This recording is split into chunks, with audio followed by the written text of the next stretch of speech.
తప్పకుండా దేవాలయాన్ని 100% దర్శించుకోండి.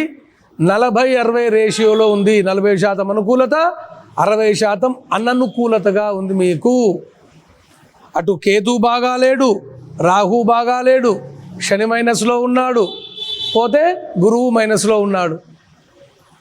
అన్నిటికీ 4 రకాల ఉపాసనలు చేయాల్సినటువంటి అవసరం లేదు. దేవాలయాన్ని సందర్శిస్తే రెగ్యులర్గా క్రమం తప్పకుండా మీరు దేవాలయాన్ని సందర్శించినట్టయితే తప్పకుండా ఉపశమనాన్ని పొందుతారు. లేదు మేము ఇంట్లోనే ఉపాసన చేసుకుంటాము అంటే కేతువుకు సంబంధించి గణపతి దగ్గర శనివారం దుర్ముహూర్తంలో ఉలువ పిండితో చేసినటువంటి జ్యోతితో దీపారాధన చేయడం కావచ్చు. రాహువు ఉపశమన నిమిత్తమై మీరు అమ్మవారికి సంబంధించినటువంటి దుర్గా స్తోత్రాలు, దేవి ఉపాసన చేయటం కావచ్చు.